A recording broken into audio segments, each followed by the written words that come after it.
Coming up in this episode. People think that you have to eliminate the ego. But as you know, ego, it means I. And so the only way that we perceive reality is through our own eyes, through our own perception. So you cannot eliminate it. That's a lot of problem with spiritual communities where they have said that we have to have an ego death. And I'm like, so who's going to start seeing? Joel calls it spiritual communism. Is that what you Yes, yes.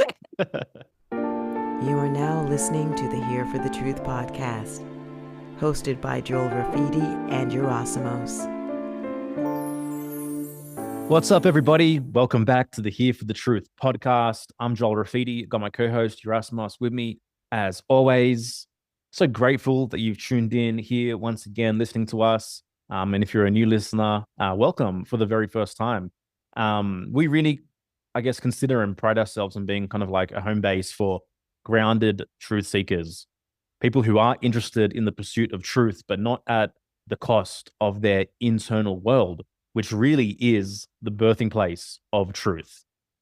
Who are you? Why are you here? What are you interested in? How can you live more authentically? What is your authentic path? And really bridging that gap between like who you are and what you do, and to me, that's real liberation. That's real freedom when you're living the life that only you can. And that really is the crux of our message, what we're about, and many of these conversations as well. And it's very much interwoven into this incredible chat with Monica Bravo, which you're about to hear as well. I really want to shout out at this point in time our membership community, Friends of the Truth. It's just an incredible intersection of so much awesome wisdom and knowledge. I don't know if you want to speak more into that, bro. Well, no, I mean, I love the community that has formed. I love the people that have found us, obviously initially through the podcast. And I think, it mirrors, what the podcast is about. Everything you just said, we're interested in these different conversations. We're interested in things that are more cutting edge or that challenge the status quo. And so, we have these conversations about German new medicine and homeopathy and somatic work and nervous system and astrology and all this stuff and money and Bitcoin, geopolitical things. Like there's just, Bitcoin. And so I feel like, because you and I are curious beings and we're interested in a lot, and like we are doing our best to answer those questions. Who am I? What are my gifts? What do I value? What do I want to bring forth in the world? And so I think it's only natural that we're going to attract people like that as well. And so, we don't attract dogmatists. We don't attract people that are like, I found the one truth and this is it. Like people that are really curious and interested about things that I think really matter. Obviously, I think we believe that they matter. And so I love the community. I love the conversations, but most of all, I just love the love and support that's within the container and the conversations and the way we communicate. Like it has been almost non-existent for people to just argue with one another. It's like people share their thoughts. Doesn't mean everyone agrees with every single thing. And because we have like 33, 34 topic threads in Telegram, it's like, it's kind of choose your own adventure, like what are you more interested in? And maybe you're going to engage in the relationships channel. Maybe you're going to engage in the nervous system channel. Maybe you love flower essences and homeopathy. You're going to be in that channel. And so, I feel blessed and honored that, we're doing what we're doing and that people are doing what they're doing and our worlds have intersected. And so, for those of you that listen to this podcast, if you're craving community, if you're craving to be seen and to be held and to be inspired and to maybe be challenged at times, in a community of grounded people that are doing their best to do the work and embody who they are and who they were born to be, then, I really think Friends of the Truth is where it's at.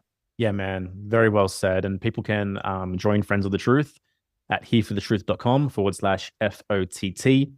It's currently the biggest bargain on the internet, in my opinion, at $17 a month, which beyond the community, you also get 7 live calls a month now. We are getting close to that 100 member threshold, so that price will increase in the future. But yeah, hereforthetruth.com/FOTT, and just come connect with us, come hang out if you feel the call. Today, we got Monica Bravo in the house, and I just love this human being and everything that she's about, everything that she's weaving together in her life via astrology and understanding the real value of money and Bitcoin and human design and arts. Like it is just an amalgamation of awesome, grounded creativity and a very much so needed voice and a very much so needed conversation, in my opinion. So that's all from us. Here is Monica. Monica Bravo is a multidisciplinary artist, writer, evolutionary astrologer, Bitcoiner, and freedom maximalist whose work weaves together philosophy, psychology, cosmology, and economics into a living synthesis. For over 3 decades, she's created large-scale public art installations around the world while exploring the deeper questions of value, education, timing, and human evolution. She's the author of The Nature of My Reality and is currently writing The Art of Synthesis, The Architecture of Value. Through her art, writing, and teaching, Monica invites us to embody our own logos and engage more courageously with truth, freedom, and self-knowledge. Monica, welcome to Here for the Truth, my friend. Hi, Joel. How are you, Rasim? I'm so happy Yeah. to be here. It's so Pleasure to have happy to have you here.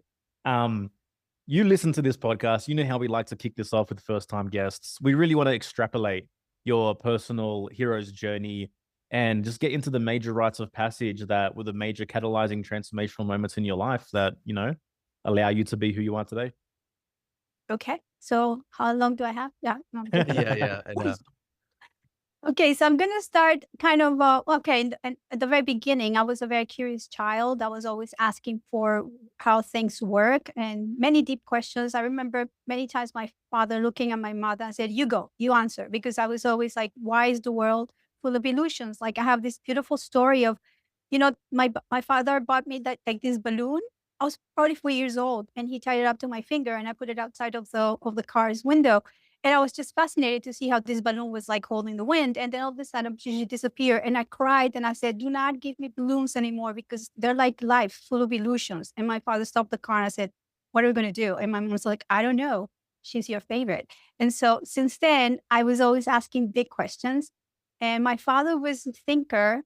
He was always pondering with Jung, like he had an incredible rich library. So when he died at my age 8 and he was 37, that created a very big like vacuum in myself because I did have a very close relationship to him. So I did something that I went to his books and I started to pick up the books that he was reading. He used to underline books. And so it was through like looking at what he was underlying, I felt like I had a connection with him. So long story short, I think that by looking at my dad, I found the answer in myself. But that took an arc. Mm-hmm. Because after he died, I became more like, I don't believe in religion. I don't believe in life. It's all bullshit. Mom take me out of the Catholic school. The nuns say that he went to heaven. I don't see any indication. So I became very like agnostic, like I don't want to know. But I started going to Europe for summers to practice all the languages that I wanted to learn. And I remember meeting Italians and Greeks that we used to have like long dialogues. I was 13, 14 years old and really getting like, where does things come from? So I started reading, again, my father's books. And then I moved around Europe. I ended up living in Greece for 3 years and it changed everything in me. I was in my very early 20s. And for me, Greece is not Europe, it's not Middle East, it's just Greece. And it brings so much wisdom to what it is now, the Western civilization. So I had to learn Greek because at that time, they did not belong to the European community. They were in the process of. So people spoke Greek. Few people spoke English and French, but if you wanted to eat, you have to speak Greek. So I had like to do a lot of designs, go to the butcher, try to learn the language. It was fun. It was 1988, 89. Wow. A great time to be in Greece. 100%. And then the people, I just learned so much about the mentality and how free the spirit is and how open and dialogue. So I had studied the Greeks, but in school, you don't really study. But instead of going back to the books, I just wanted to immerse myself in the culture. And I learned so many things about living in Greece, like little things from the daily life. And it's something that I have always kept with me. Then I traveled, ended up in the United States, 1994. I was still not really connected to my spirit then because I wanted to make it. I'm a very ambitious woman. I wanted to go to New York and become an artist. So I was like, rat race, 1, 2, 3, 4, like doing the things that you do in New York in order to not just survive, but to thrive. And that happened until I was like my late 30s when I started not to feel okay. And I've been very intuitive. So I started having these dreams of my uterus and my ovaries coming down the hill after me and kind of like persecuting me. So I woke up one day and I said, maybe I should go to the doctor because I've never been to doctors. So I found an acupuncturist and he said, you know what? I think you should start like going in. So I started my whole, cosmology, Taoist cosmology with a Chinese doctor, then my teacher for 12 years. So that's when I started to get in. And this is 2003 until 2015 when I got completely disillusioned with New York and the art world, a lot of disillusion. And now I started planning the escape. So the first escape was getting out of my marriage because it was not working, getting out of the galleries and not knowing where to go, but knowing that if I clean, I leave a space open for what is to come. So 2020, I have a dream in New York, like around May, that said, you have to get out. And I said, where do I go? It says Miami. And I said, but I don't want to drive. I'm not going to drive. You're going to live 5 minutes away from the beach. And I'm like, yeah. So I packed and I came here within 3 weeks. I was here. Wow. That's awesome. Okay, real quickly, I just want to circle back because I know there's so many things in your story, and I'm sure we could talk for hours just about your story and your life experiences. But as someone who has parents that were born and raised in Greece, you had said something that, like, you learn certain things when you were in Greece that stays with you in your day to day. And I'd love to unpack that. Like, what is that? What did you learn living in that culture and being around Greek people that impacted you and like kind of and For how instance, you look at it the was world? interesting being like 20 years old. It's all about sexuality. And what I learned coming from Catholic, everything was a taboo. Oh, like that. And in Greece, with the people that I was engaging, everybody was open, not like open, like to the other extreme, but open. It's not something that it's a sin. It's something that you have to like appreciate the body. Like, for instance, I had never done like topless anywhere. And so we go to these rocks and you kind of like get undressed. So I was getting undressed, like, like this. And my friends were like, come on, Monica. And I was like, okay. So then I became a little bit more liberated. And then it was beautiful because it was never sexual. It was more about, this is the beauty of the body. We're young people and we're supposed to embrace ourselves as how we are.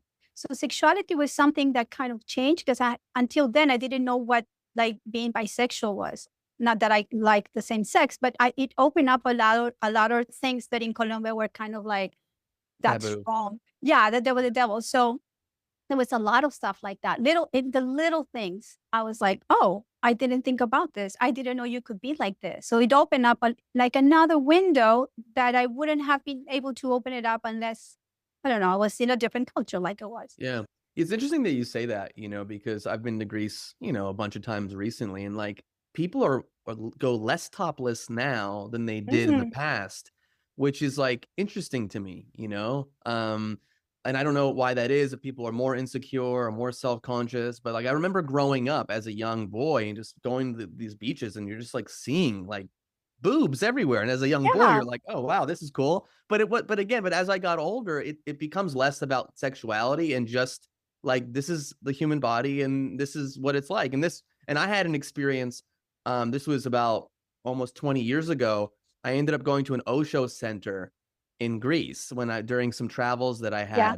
And I got there and then I met some people and they were like, hey, like, we're going to go to the beach. I'm like, okay, I'll go to the beach with you. And so we were in Lesbos. We go to the beach and we go to the right side of the beach and the people I'm there, we get there and then everyone just gets butt naked. Yes. And I had never, outside of maybe one time drunk, jumping in like this ocean, like to just be butt naked. And I had those initial feelings of like, fuck it, like, let's just do it. And then like after some initial awkwardness, it became this really natural thing. And what I learned, even as someone myself who maybe had a little bit of a sexual bent towards things, Yeah. that I like, it was not sexual. And actually having the clothes on, like seeing was more like, oh, what's underneath there? But when it was just there, I was like, these are just bodies and we're just jumping in the ocean. It was a very interesting, like, learning for me. It's a lot of hanging things, and I remember my brother came to visit and obviously in comparison, he's very prude. So we took him to the beach and then all my friends were like, do you think you would like to go to the nude beach? And I was like, let's go extreme. So he did not take his shorts off. He was like, what's going on? And I was like, I mean, this is it. But it's interesting because it's such a different perspective when you come from such a Catholic country. Oh, yeah. Yeah. Yeah. Cool. The Greeks have been very influential in terms of modern sexuality. That's for sure. Yeah, and then they will try to convince me, but they never did that all human beings are bisexual by nature. So there were all these friends, and there were the girls like, give her a kiss. And I was like, I mean, they were very pushy. And I was like, no, I really think that desire is something that you feel in the body. I'm very connected to my body. So Yeah. I've never had any problem like saying, I don't like. I'm a manifestor. So yes, no, like get out. Something like that. But they were trying to convince me. And I'm like, look, I get it like intellectually, but if the body's not responding, I'm not going to do it just because everybody else says this is cool. Yeah. Which is, I think Yeah. it's a good thing. Yeah. Hey, Monica, what was your kind of like disillusion process like? Because you were in New York during 9/11, weren't you? So like, did you become privy at that time? So like, or did it come later? Okay, so this is an interesting story. That's why I'm so much into astrology, human design. So the day 9/11 hit, it was exactly by degree my second nodal return. So I was 36 years old, and it was exactly. But even more was that I had applied to artist residency in the Tower One, and I was there for 6 months filming from the 92nd floor. The night before, there was a hurricane called Erin, and I filmed the thunderstorm. And I used to smoke a lot. So I ran out of cigarettes and I didn't eat. So I called my ex-husband and I said, why can you bring me cigarettes? He goes, oh, it's raining. And I said, I don't like I cannot go the whole night doing the work that I do, because at that time I was not taking care of my body. This is before all the meditation and the Taoist teacher. And he said, come back home. And I came back home and I took a tape with me that I recorded because it was from the tower. I'll give you the link. It's a very beautiful piece. It's from the night before. And then next morning, we get a phone call from somebody who knew that I had a studio there. And they say, it was in Brooklyn Heights looking at the tower. So this woman asked, is Monica in the house? He said, yes. He goes, turn around, look through the window. So the first tower was already burning. And when he did that, he woke me up and I saw the second plane coming in. And I turned to him and I said, this is a terrorist attack. Let's call everybody right now, because this is huge. Because I had lived in Paris during bombs. I grew up in Colombia, violence, so I can detect immediately. And I have this thing, I have the 28 gate as my earth. I know when things are out of control, and I'm the best person to have around when there's like a crisis. I immediately I respond immediately. So I already knew something was big. I organized, I don't know how I did that now that I think about it. I organized the group meeting with everybody who was part of the residency 2 days after in another room that I found out. I called 2 people. And so I knew that this was big, and I knew that this was going to change my life, but I didn't know about the astrology yet. Only a few years later, I realized, and I changed my life then, because I said, this was very close. This was like the plane literally went, I just was not there. Wait, so if you didn't go back to get cigarettes, you were going to stay there all overnight? Yeah, and the artist that died, Michael Richards, he stayed that night. I say goodbye to him. It's the last person to see him alive. Wow. Yeah, so it was so it was something, a signal. I'm very intuitive. I'm super, super intuitive. I like, some people do a lot of meditation to get intuition. Sometimes I meditate so I can get a little bit more of structure, because I am open. Everything comes in and I listen to things and I go. So even, for instance, that day that I called for cigarettes, in a way I was calling somebody to tell me come back. And this is interesting thing. My father died because he went to buy a pack of cigarettes. He ran out of cigarettes. I am alive because I did not have a cigarette. And that year, the year later, I quit smoking. Wow.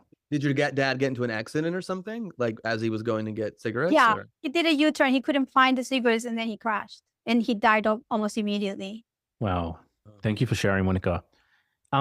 So I want to raise something, because there's kind of like a faction of conspiracists or truthers that believe that the planes during 9/11 were holograms. But you're saying you physically saw planes, right? Okay, so I saw the planes. I saw one plane. I knew something was wrong a few weeks before, because I'm super perceptive. So I used to get there on my bike, and I used to go around and, kind of go around the little plaza. And it was always fun to see like who was coming in, because we were like only 15 artists and everybody else was in suits and, wearing all these, briefcases. And it was very odd.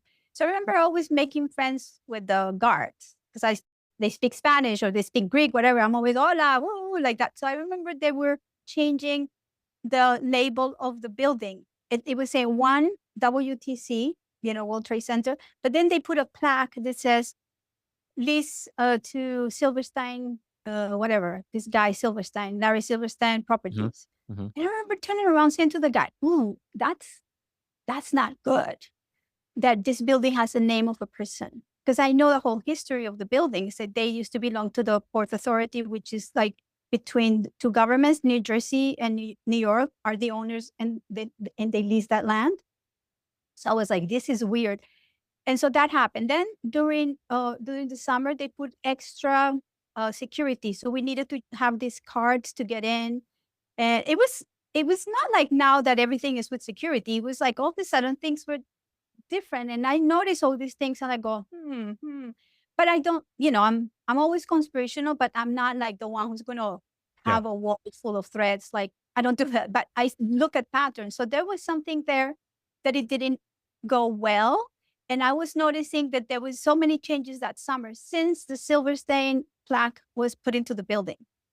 Interesting. You said I don't know if you were spending a lot of time there, but did you notice people going in there that looked like they shouldn't be in there, or maybe like extra people that looked like they were doing construction? Because I know obviously there's also the theory that like somehow bombs or detonations might have been put in. So I'm curious. They could have, for instance, that building was built in the early 70s and it was never full occupancy, never. The space that we were giving for artists, it was a space it was given for free to the city for this residency, but it was a crazy place. It was raw as it was built in the 70s. So it didn't have any real ceilings, like those horrible ceilings that people have in offices. They didn't have that. It was just bare. You can see the cables coming down, and then, you put a bulb around. It was all stripped. It was concrete. And there were so many offices like that. So people coming in and out through the main elevators, one thing, but there's service elevators. So God only knows, they could have had the time enough to do whatever they did. Oh, yeah, absolutely. Interesting. Yeah. Thanks for sharing, Monica. Yeah, obviously this isn't a 9/11 episode, but it was nice to touch on that and get your personal experience in that regards. Yes, it's a conspiracy. Yeah, I think so. I think anyone that like pays attention, I mean, even just within the first few years, but like in the last 20 years, there's just so much information and so many documentaries and so much stuff that highlights. Okay, so the official story doesn't seem like it's truthful. So I saw an object getting into the building. I cannot tell you which brand of the thing. So I saw something coming in. At this point, I know what it was. Gotcha. There was a violent thing happening. Yeah, gotcha. If people want more on that, we have an episode with James Corbett, which people can find. Okay, focused on that. Okay, you're an artist. However, you chose not to formally study art. Can you speak into, I guess, let's begin in the art realm in terms of like education versus indoctrination in that capacity? Okay, so I have the very good blessing that my mom and my grandmother were progressive. Now I'm very pay attention to that word. I didn't understand it, but now I do. So they were both progressive educators in Colombia. My grandmother made the first kindergarten in the 30s. So she didn't want to be a state mom. I mean, this is 1930s, but she wanted to teach, but she didn't want to teach in any other school, but she wanted to create her school. So she created something based on Montessori.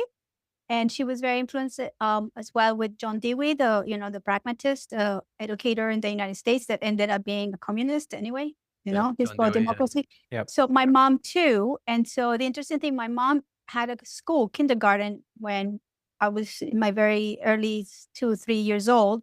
And she called the school John Dewey. And it was all about learning through dialogue, about democracy. This is the first time I hear the word democracy right now. I'm like, she's dead right now. I'm like, Mom, I mean, really? Like, you were so socialist, but she was an entrepreneur, my grandmother too. So this is where it's a little bit interesting for me that I had this background of like working for what I want, Like, if you want to be happy, you have to do it. That's what she used to say. But at the same time, I have to be able to teach. And she told me this with my grandmother.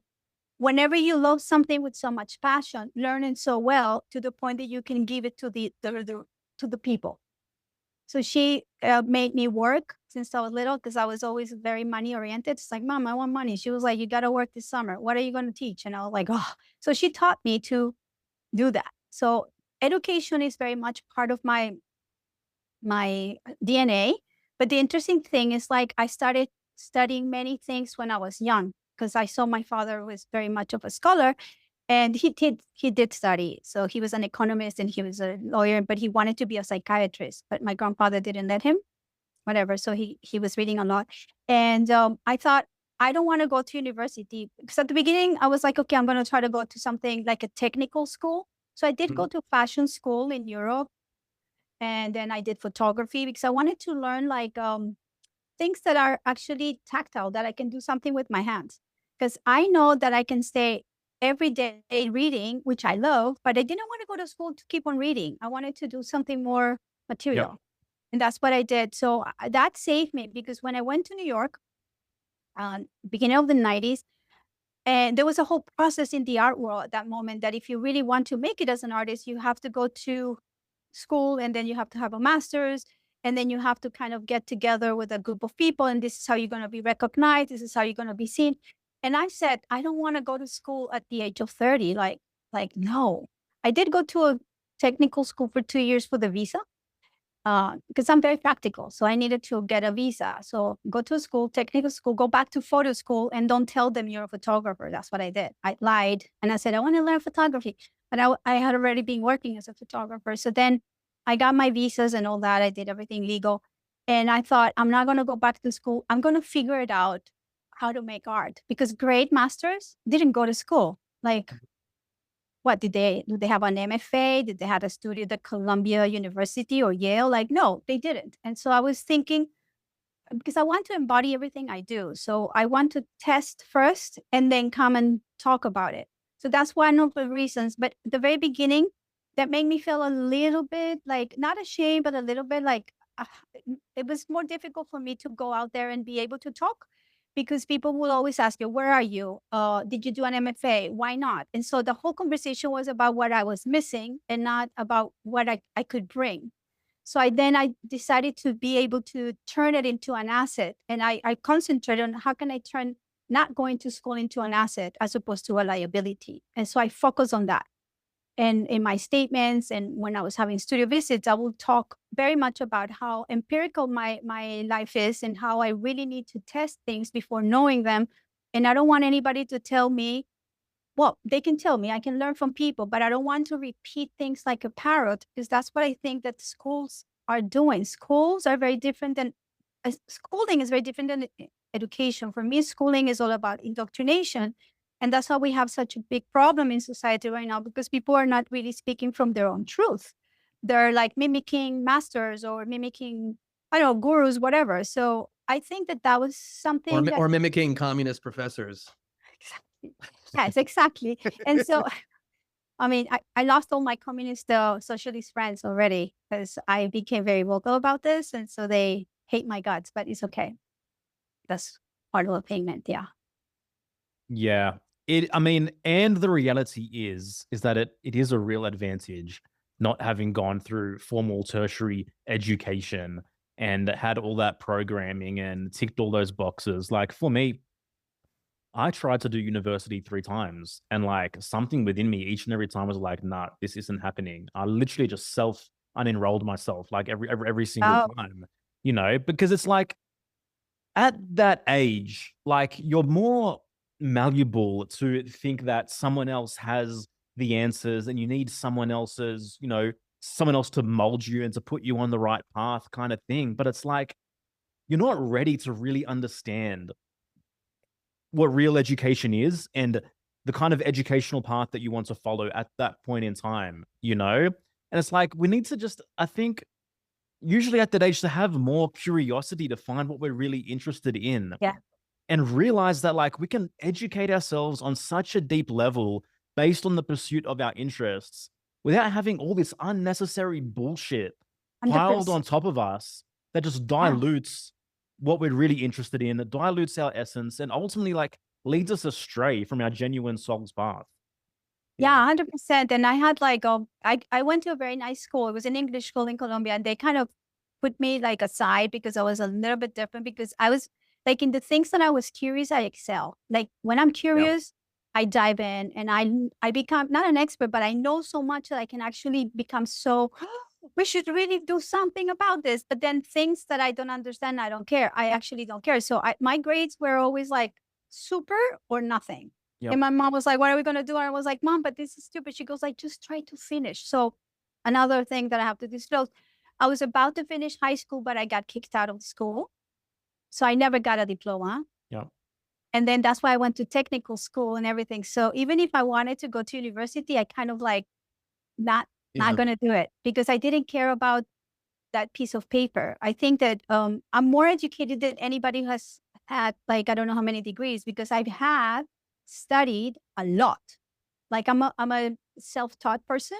I don't know how to call that. I'm always studying new themes. So even the last 5 years, I studied economics, Austrian economics, and I'm studying natural law, common law. Like I'm really going down rabbit holes that are so important right now.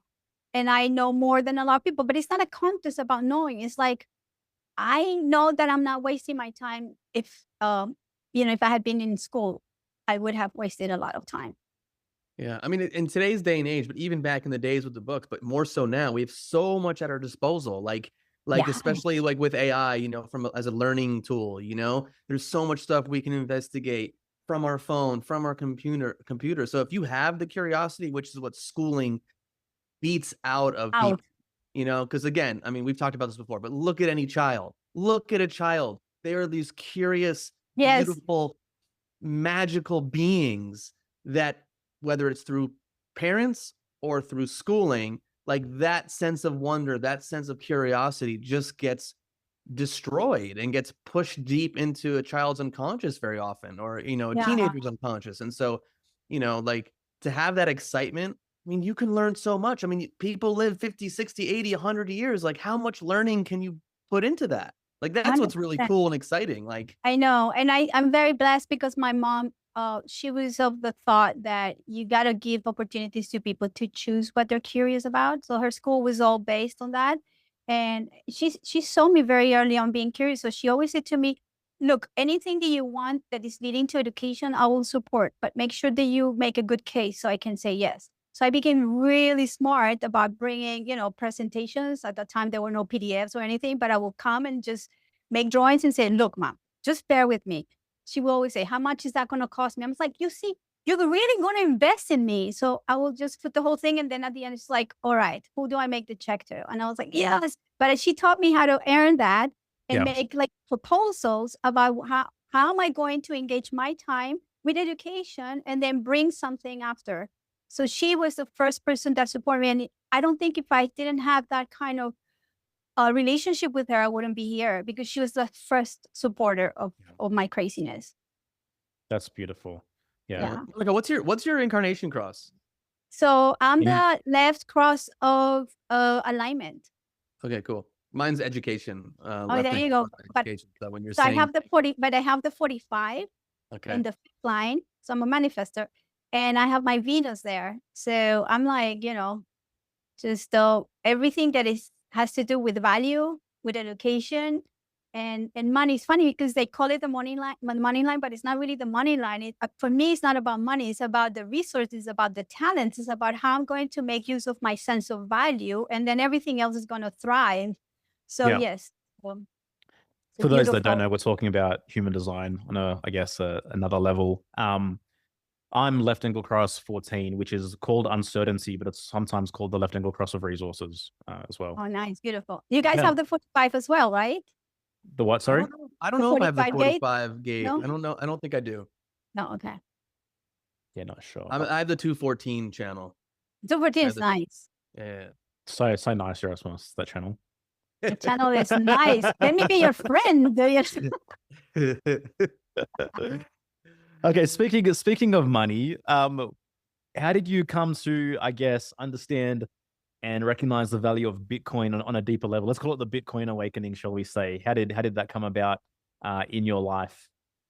It's interesting because Bitcoin came to me in a later part of my life, but if I had not done other things, I wouldn't have been able to really appreciate it.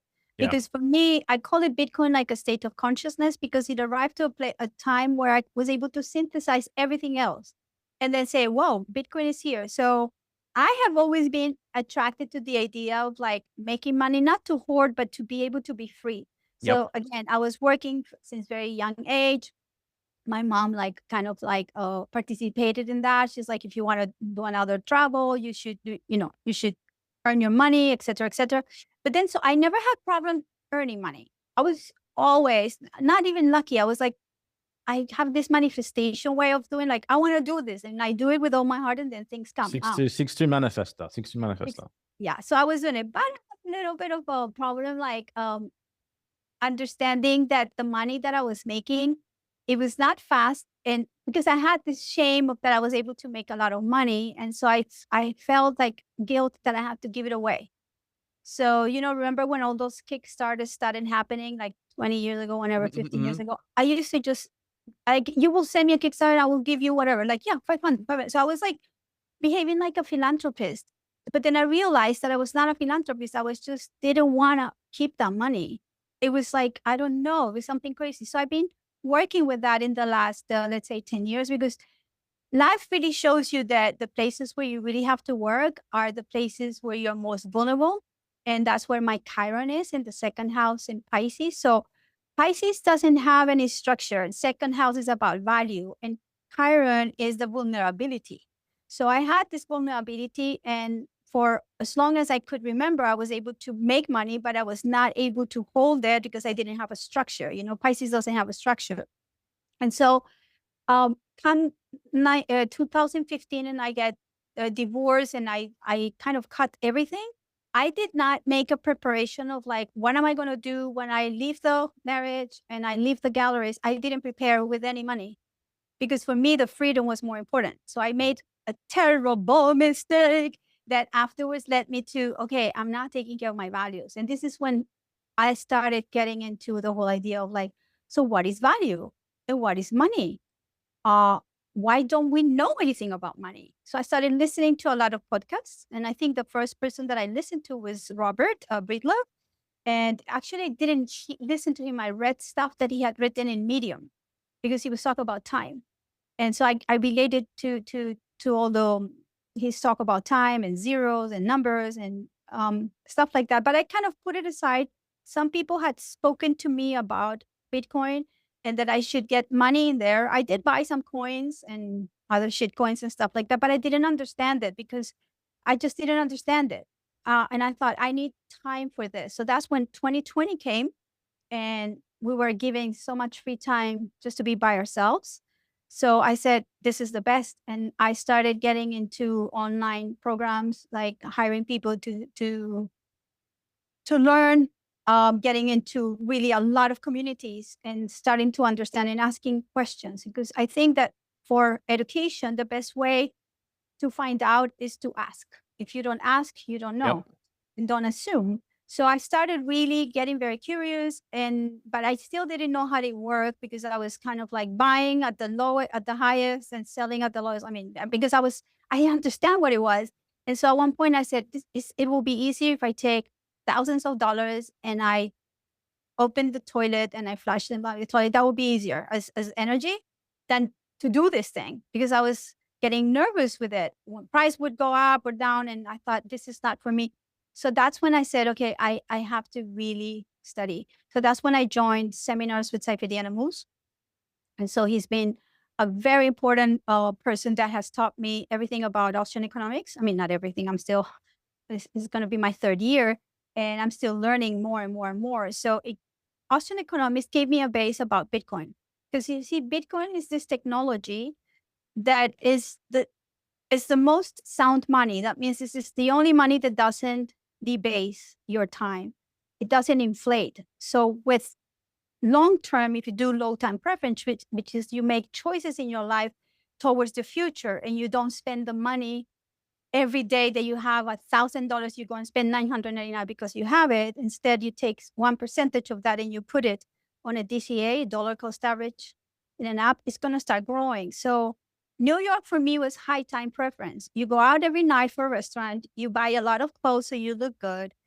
You pretend you have more than what you do. You spend, and you don't have a savings account. You don't. It's impossible because you're always, and then you have an overhead of 1 assistant, 2 assistants, 3 assistants, 4 assistants, studio, house, car, all the things you don't need. So for me, when I started studying this, I was like, oh my God, I did the whole equation wrong. I can actually just lower my time preference and only stay with the essential only. And so I became a complete carnivore. I only buy directly from the ranch. So my expenses are like, and what is the relationship between Bitcoin and carnivore diet? Saifuddin is a very, like, he's been a carnivore for 9 years, I think. But I was always a carnivore since I was little. Yeah. My nickname was Carnitas. Carnitas. Because I used Moni to have... Carnitas. Yes, but I still have steaks for breakfast. But I used to have, and my ex-husband was like, are you going to eat meat? And I'm like, it's delicious. It's just, I was always carnitas, but I was having veggies, right? And so what I think it is like, once you get into the Bitcoin rabbit hole and you understand the whole problem that we have right now in society, not whole, but most of the problems stem from the idea of fiat. Yep. You know, the fiat standard, money doesn't have any value. Inflation is another form of tax. Governments are printing money every day. So your livelihood is having less and less value by the day, not because of your choices, but the choices that are given to you, and because of your ignorance. So that's why, you know, if you want to know more about it, you got to educate yourself. So I thought, okay, if I am learning about low time preference and I'm learning about Austrian economics, and I want to live in a civilization that is voluntarily collaborating, non-violent, because this is what Austrian economics is telling you, then I might as well become this person that I understand my actions and I make those actions in a logical way. That's what Mises was talking about, praxeology, which is like the practice of your actions. So you become aware of your decisions. And he said that every decision that we make is economical. You go back and start noticing everything you do in the day, everything has a cost. Everything has an opportunity cost. So when you make, it's mathematics, then you can actually leave it there. All the decisions, economical, are logical. And then the rest I live through my intuition. Yeah. So Beautifully shared. Thank you. Thank you. And shout out to Robert Breedlove and Saifuddin Amus, another 2 previous guests of Here for the Truth, where people can dive in as well. I was on Robert Breedlove's podcast a couple of years ago, and like he asked me to give my definition of what is money. And for me, it's life force exchanged. It's the amount of life force you're willing to exchange for anything. And with fiat currency, when we just print money en masse that's backed by nothing, it's not really the value of the dollar that's being diluted. It's the value that's being placed on your life force that's being diluted, and your time. That's right. And I'm with you on that front, that in my experience, Bitcoin is the most sound money that exists, and really the only money that we've ever had that really can be locked away, stored in a time capsule as a form of your life force exchanged, which isn't going to be deflated by the ongoings of culture and of 100%. Society and of the world, you know? And I want to add something else that is important that it also made me shift very much. It's like in Catholic countries, you always talk about scarcity of something that is missing. I don't know. I experienced more like a Christian country. So I don't have, I wish I had. So we focus our life on all the lacks. And this void keeps on growing, right? And so when I learned that the most, like Bitcoin, because it is scarce, it is valuable, you go like, what? Like, wait, but what is scarcity? Like I used to hate that word, but then I realized that, you know, because it is finite and we only have 21 million, that's what makes it valuable. So then you turn it around, and this is something that Saifuddin wrote in the book. He says that time is also scarce. Yep. Why is time scarce? It's because you don't know when you're going to die. Yep. So if you take care of your time, your life, with food, with no pharma, with like ecology, nice friends, you know, like if you really take care of it, you're actually taking care of the most important asset that you have in your life, which is your time on earth. So that's when I was like, oh my God, this is brilliant. Yeah. And you know what the most interesting paradox here is that authentic capitalism is more caring than anything else. Yes. Yet the taboo around capitalism is that it's ruthless and careless and all the rest of all this bullshit indoctrination, right? Whereas it's the complete opposite. Whereas the people that call themselves progressive, it's more regressive than anything else, isn't it? What progress have any of these people made in their lives since having socialist ideologies or whatever it might be? It's like, it's backwards. Well, the thing is this, I think I wrote a small chapter in my book that it says why I'm not a socialist but a capitalist. Because again, with the history of my mom in the schools, it's like she was thinking very much about collaboration. And I recently wrote an article about Aristotle, and he says, that politics is actually a master art and how we behave collectively. So it's the sum of the behavior of a collective is an art. Now, if you know a little bit about Austrian economics, you know that Mises based human action on Aristotle. But the beautiful thing is that he says, all right, fine, we love the group, but what about our own accountability? So when you put these things together, like you take care of your own finance, you take care of your decisions, then in a group, in collaboration, if you're together with people who actually feel that, being an entrepreneur and putting capital, something is a risk, and it's not like the oligarchs are horrible, then the whole premise of socialism, all the isms, you start understanding why there's been this, false ideas and ideologies that are not based on anything that has worked, because not a single socialist / communist country has ever been able to produce any other thing other than poverty and death. Yep. So it's understanding the principles. And I'm one person that I really like to speak about the principles of things. And I really think that principles is like the worst is the base. But then integrity is the price that we have individually. We all have a price where we're going to bend. And that's up to every individual to find out where is the price. Now we have morals and ethics, which is the other thing. Those are society. And what happens with socialism is people just they get on that's not ethical, that's not moral. But they don't even understand that they're not standing on any principle because they don't even have any integrity. Yeah. So that's why I'm called very much I have no compassion and I'm very selfish. That's which I don't think, but anyway. Yeah, no, well said. What's that G. Edward Griffin quote, Erasmus, when he was on our podcast? What's really good for the collective? Well, he was pretty much saying the phrase "the greater good for the greater number." He's for that. He wants the greater good for the greater number, but the way about going that way is the more ideal way is honoring the individual, honoring individual rights, as opposed to through a collectivistic lens. Yeah, because Aristotle says that we are this is in the Declaration of this country, of the Declaration of Independence. Yeah, it's it's a pursuit of happiness. You want to do good. You basically want to do good. You want to wake up and do good. Don't kill, don't steal. And I want everyone to be happy and to live their life and do the things they want to do, but I'm not going to sacrifice myself in order for that to happen. Exactly. So if everyone, again, takes care of themselves, the number one asset, follows their interests, knows themselves, honors their other person, that's how healthy communities come together. And that's actually the future of community, because we are social beings. We have to be together, but how are we together? That's the question. And this is the future with Pluto and Aquarius.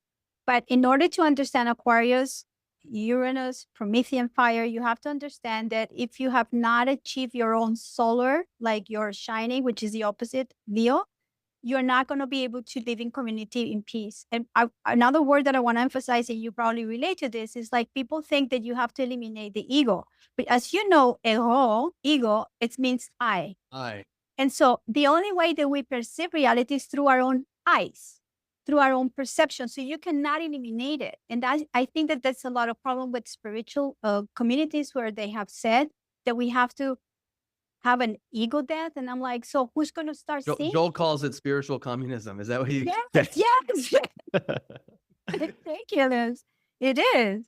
But Like, exactly, like we've lost the value of the self, and basically by sacrificing the self, we've sacrificed all healthy relating, period. Because as Erasmus said, if he's just constantly sacrificing himself for everyone else, then what's happening inside him? There's this self-loathing that's developing, and that yes, self-loathing turns into resentment for everyone else. It turns into fuck everybody else. Whereas yes. if you're able to prioritize yourself in a healthy way, wow, you're filling your cup. Wow, there's an overflow. Wow, I'm really able to connect with others and build healthy relations all of a sudden. Yeah, I have a thing because I'm very big on etymology. So obviously, when I hear the word sacrifice, it's like. Yeah. And so I started thinking, okay, what are the ways to say the word sacrifice in a positive way, in an assertive way? So you bring the word offering, an offering. Yep. You're not chopping your arm Yep. or like, like, and I, because I grew up with my mom. At times, and she was very disappointed at whatever we were doing. She was like, I sacrifice everything for you. And I'm like, no, mom, no. You could have gotten married like 3 times. You didn't. So you did an offering for your children, but not like that. So I started kind of changing it. And I noticed that when I use that word, it has a different resonance and a frequency that is very positive because it opens up space for offering as opposed to like, I'm missing something. Same thing with scarcity, like it's just changing the frequency of the words. Well, sacrifice, kind of implicit within it is a lack of choice. It's almost like a forced kind of morality. Like no one really agrees to this, but it's this thing which we all have to abide by. Well, and we've been conditioned to think it's a virtue as well. Yes. Like, especially parents, like, oh, I've sacrificed for you. I'm sacrificing for my children, and something that we talk about often. But no, you get clear on your values and you live according to those values. And so, are you really sacrificing for your children? If you love your children and you want your children to live amazing, beautiful lives, like, I mean, I don't think so. If you go to the root, sacrifice comes from sacred. Uh-huh. But that's why I came up with the idea of offering, because something that is sacred, you offer something. Like it's sacred to you that you actually make time for it. Yeah. Well, and an offering implies volition. It implies a choice on your behalf. Yes. And it implies accountability, which is what is lacking many places. Yes. I think you have a statement where you say Bitcoin is a state of consciousness. Can you extrapolate on that for us? Yeah, I arrived at that a couple of years ago. I mean, there were many layers. At one point, Sailor, which has become like the god of Bitcoin. I don't like status and stuff like that, but it's not on him. It's on the people who like put a lot. So, and he's a very clever guy. Like he's very well read. He's a little machine, whatever. So he came and he said one day that Satoshi was Prometheus. And I'm like, no, you got that wrong. So I started to say this and people were like, oh, but Sailor, I was like, Satoshi cannot be Prometheus because Satoshi is basically back into the realm of the gods. He's nowhere. Bitcoin is Prometheus because Bitcoin is giving us the opportunity to liberate ourselves if we have the will to do it. So when I started talking about that, and I actually gave a talk, I think it was last year, in adopting Bitcoin in El Salvador, and I was speaking why I believe that Bitcoin is a very, very Promethean energy, also because it has a lot of Aquarius in the chart. And so, because I do everything with charts. So are you saying the Bitcoin birth chart has a lot of Aquarius in it? Okay. Yep. Yes. And progress chart of this year, the sun, which was in Capricorn, but now it's in Aquarius, is completely Aquarian. So then it attracts people that are very Aquarian.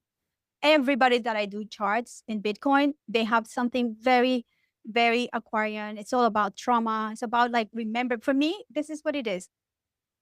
I believe that in other times, the people who are really very much aligned with Bitcoin, we knew about the society being distorted by overpower, whether we were part of that in wars, whether we did something about it.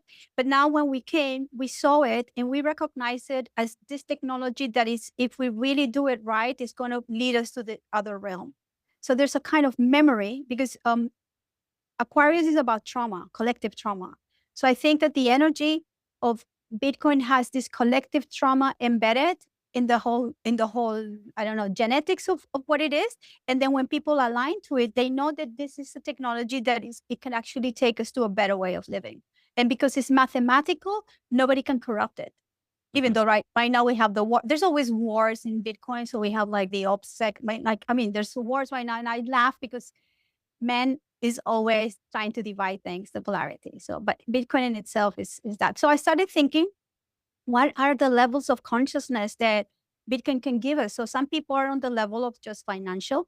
Some people are more like, oh, let's think about health. What about pharma? What about, because you start opening all those questions. Yeah. Because you want to have a better life. Like, let's say you want to have a lot of money for when you grow old, but if you don't have health, how are you going to, make use of that? Yep. You also want to make sure that your children are healthy and they are in an environment where they can actually have good education. So you're probably going to be homeschooling. So you change everything. Bitcoin opens the door to another level of consciousness. That's why I call it's a state of consciousness. And the next answer is like, Bitcoin is a state of consciousness and it's going to meet you where you're at. Yeah. Monica, there's so many people out there that talk about Bitcoin. Like, it's going to get to 20 million. It's going to get to 10 million. Like, do you play that game at all? Do you kind of like say, I just found, okay, so I don't play that game. I actually learned how to read financial charts because I'm really good at patterns. So I found, there's this guy, incredible guy that he said that if you read the Bible 3 times, you know how to do like trading. He lived in the 1920s. Very famous guy, W.D. Gunn. And he's done everything with numerology, with astrology, and just pattern recognition. So he wrote many books, but he wrote them in code. So he's I'm a coder of things. I'm not a coder. I can code, but I'm a coder. So my thing is how I'm going to decode that. So I wanted to get into the frequency of Bitcoin, and I've been studying many things how to get there. And a few weeks ago, I have to write this because I'm in the middle of it. Like, I created a thing with AI to really validate everything. So I found that the harmonics of Bitcoin are very much attached to Venus. Venus, I don't know if you know, Venus comes back to the same space every 8 years, and it creates the Star of David in the sky. And it has these retrogrades. And Venus is the planet that is very much related to money and is related to basically our needs. So if you listen to your needs, you give value to them. Therefore, you make choices that are, going to be attached to the money problem.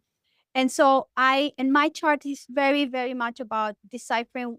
It's everything with Venus, like value. Wherever I go, it's like, okay, I get it. So I started really asking in meditation. I do this getaway series, the getaway tapes meditation. Bob Monroe, out of body. I know the Okay, name. got you. Yep. Yeah, I've been doing them for a while. And when I do them, I get a lot of messages. And they're all numbers and things that I have to decipher. So I got a message some time ago about to look at a specific thing that has to do with astrology, Venus, and the price. So I started looking and I was like, oh my God, I found the harmonics. So I cannot be predicting, because this is the interesting thing. It's like I look at your natal chart. It's the same thing. And I can look at your progress chart. I can actually ask you a lot of questions and we'll figure something out. But I cannot tell you you're going to die this day at that time. I cannot tell you if you're going to be married or not. I'm going to say there's a possibility that this and that, but there's free will in it. And at the very end, Bitcoin is the total sum of everybody who is in that buying and selling. So we cannot predict. I don't think it's going to go to 1 million. Like, honestly, if you ask me, no, yes, we're going to go into a bull market. I'm not going to say when, because I don't like saying it, but I've become very good at it. That few friends call me and they say, should I buy the dip? And I say, look, this is what I found.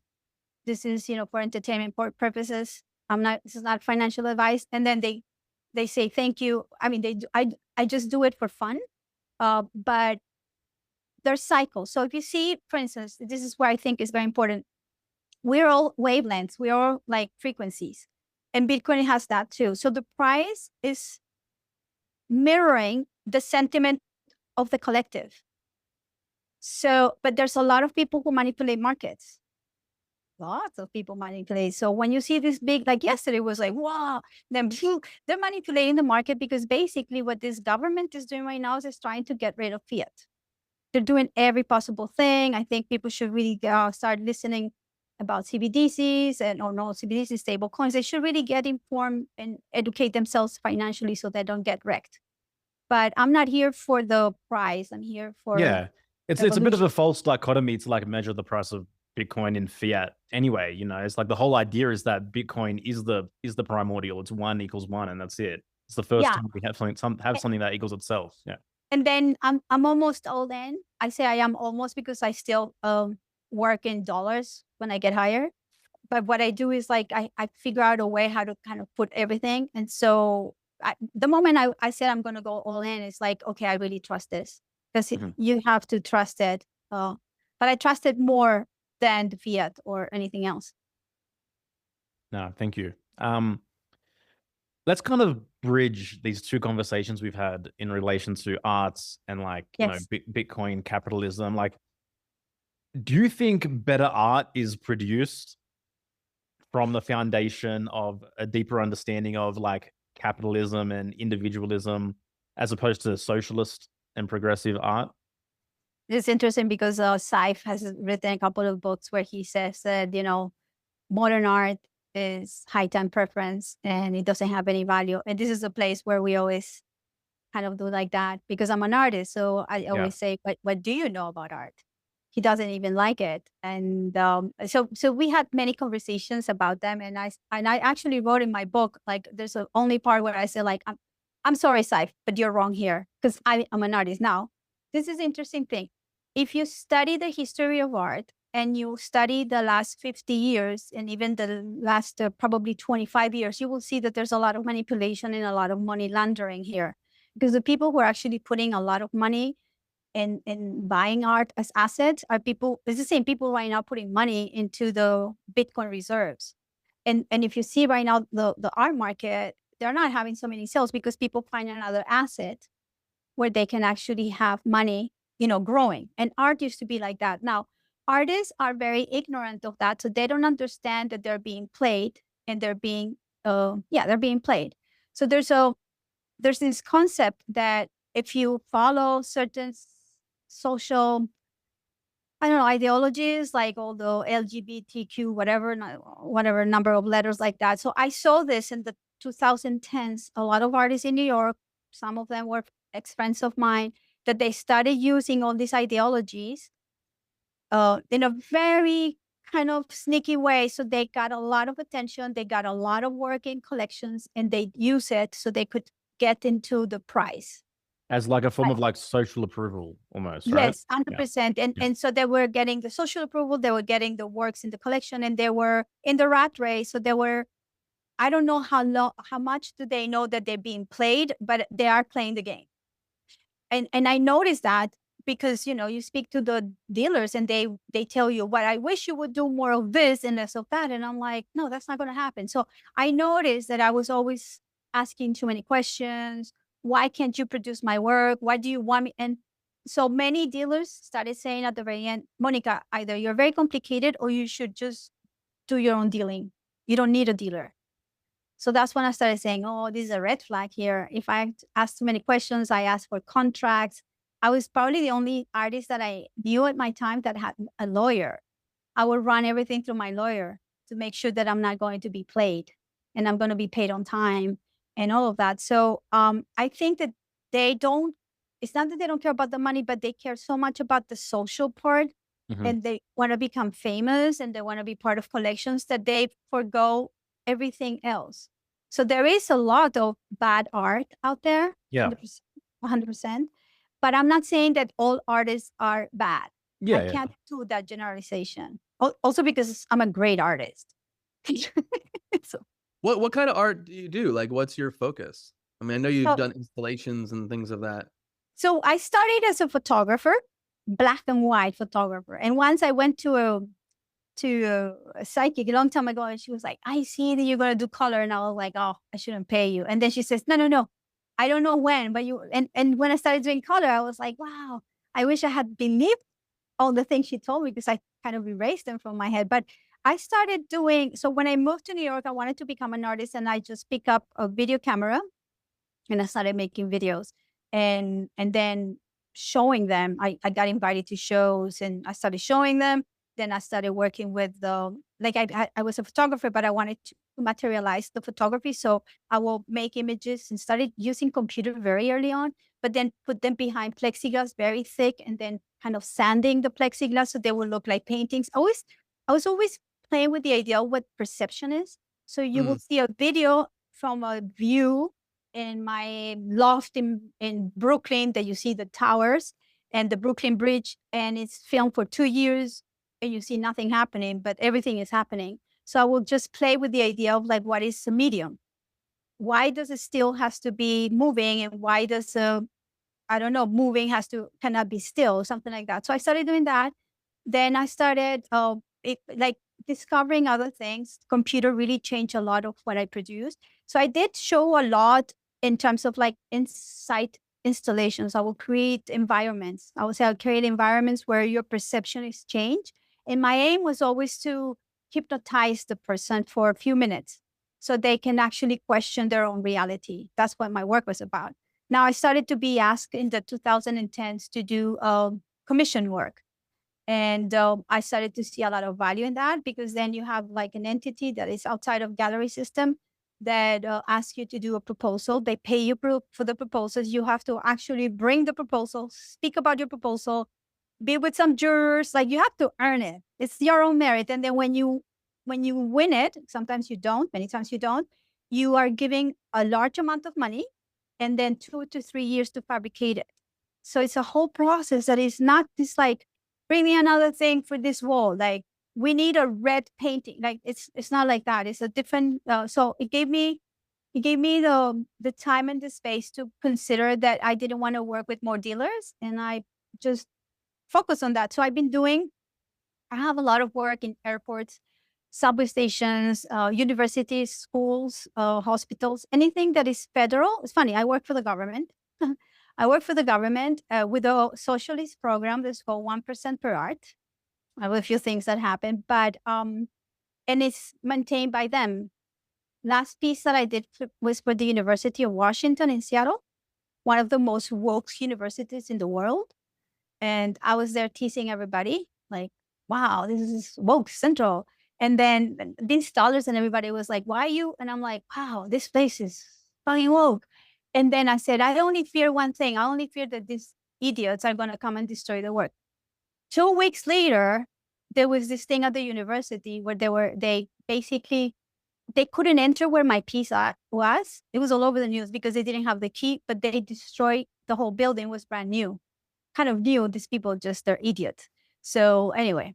I mean, destruction and violence seems very common in terms of, the fruit of these ideas. There's no doubt about that. Hey, Monica, I want to ask a question. Is it moving away from art? No. Okay, go. No, it's not. It's a question that, I don't know, you may take offense to, you may not, but I'm just curious. You're a Latin woman, and obviously you've come to a certain ideology now, in terms of however long you've looked at things in the world.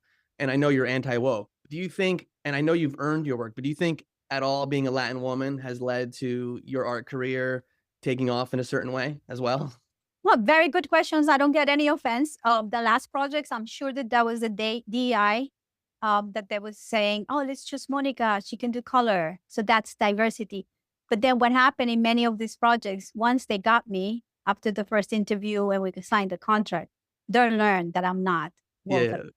So they had to deal with me. They had to deal with me like big time. And they were like, oh, and I was like, no bullshit. No. They were trying, especially in Boston. They wanted me to wear masks and do stuff. And I'm like, no, I wrote a letter that is based on natural law saying that I'm not going to, there's nothing above me other than God. And nobody's going to interfere with the property of my body. And even the mayor of Boston had to say, she never accepted that I was right, but she said she's going to make an exception. Wow. Which it's a win-win for me. And so that's why I started like learning about natural law and common law. Amazing. To see how I'm going to speak, because we are allowing governments everywhere in England and everywhere to step over our rights, to speak and to live freely. And this is something that I'm really voicing it more and more. But you need to get educated. You need to have the etymology and the language. Yeah. But yes, I did get because of that, because that's what but I never, when I have to cross the boxes, I always say I'm not Latina. And if I can answer, I said, I was brought up in a way that I learned about many cultures. I lived in a place where I don't, that everything is equal in a very different way. So no, I don't sign up with those. Yeah, no, thanks for that. I was just curious, because a lot of times the things that we like rail against, we get value from it, or we get benefit from something because of that. And so it's like the dance of opposites.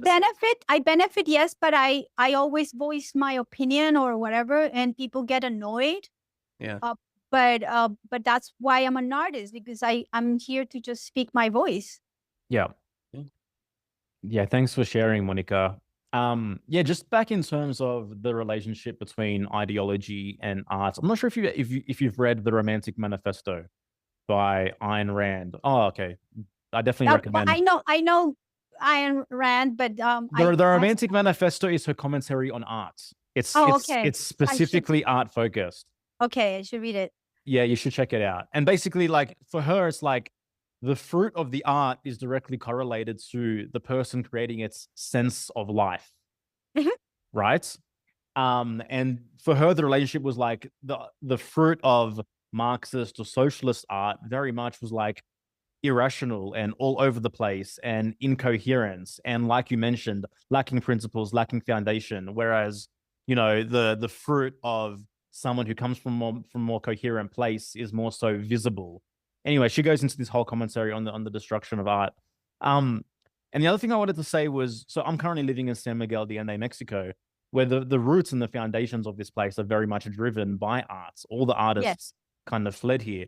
I think post World War II or something like that. And as you know, like the most revered figure in all of Mexican art is Frida Kahlo, right? Yes. Like she just magnified beyond belief. And like, I didn't know much about Frida, but like, okay, it was cool, Frida. Then I think it was some months ago, I watched the movie Frida, and Salma Hayek was the actress. I had no idea she was a raging Marxist. And like Diego Rivera, her husband, was a raging Marxist. And the Rockefeller mural that they had. The Rockefeller mural, yeah, that's right. And like she had an affair with Trotsky as well when he came to visit. But like, I don't know if the movie representation was correct, but she seemed like so like self-loathing and self-hateful and just very much inclined towards destruction. And for me, it's just like, man, there's everywhere you look is Frida Kahlo in Mexico. And it's like, wow, it's just so interesting how these people get propped up, And Mexican artists, most of them are all like socialists. And now that you have a new woman that is purely socialist. It's funny. I had a lot of friends in Mexico, and they stopped following me when I started doing like this with Milei and Trump. They're like, you don't know what you're talking about. I was like, no, I know what I'm talking about. You don't know what you're talking about. But yeah, she was quite a thing. I've never been a Frida Kahlo like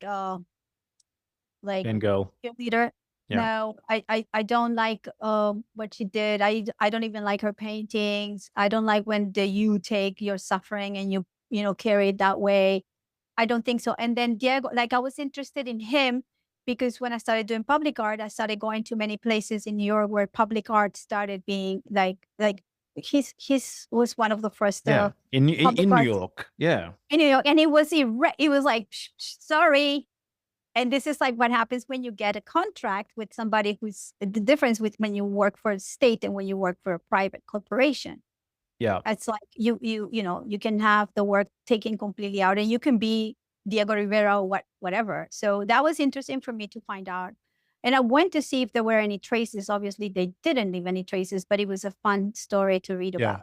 Because he wanted to paint a portrait of Lenin in one of the public art pieces in the Rockefeller building.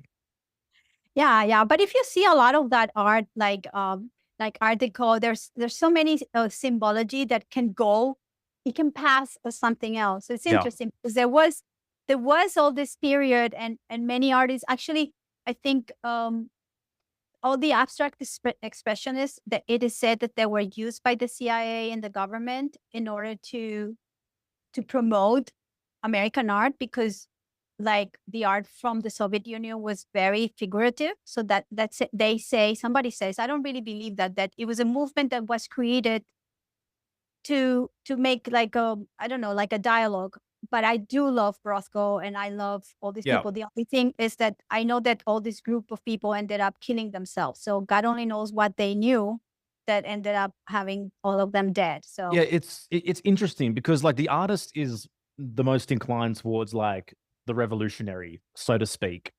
But yet it's like real revolution isn't this resistance and to take down the man and so whatever it might be. Like real revolution is you uplifting yourself, right? 100%. Yes. And I think that that's the problem right now in art is like people are behind the facade and they don't understand where the money is coming from. They don't, they're against the oligarchy, right? Let's say. But then when the oligarch comes in another phase as the patron that wants to sustain your work for 2-3 years, oh, that's different. Yeah. They're patrons. And I'm like, but that's the same thing. No, it is not. And I said, do you know where money comes from? Because when you know where it comes from, you probably would like to say yes or no to that money because everything is connected. And so I think that there's a lack of responsibility from the artists to wanted to accept that they have a say and they're not victims of society. So, but they're being indoctrinated. Yeah. I mean, we can even look at the life of Karl Marx directly. Like he was completely financially supported by Engels, who was one of the most prominent industrialists. He was a lazy bump that had a lot of opinions, and he was not even famous when he was. I mean, that manifesto was kind of like brought to light later on, and I don't understand why it was a big. I actually think that people who were really ruling the world, like the deep state, kind of use it in a way says this is perfect.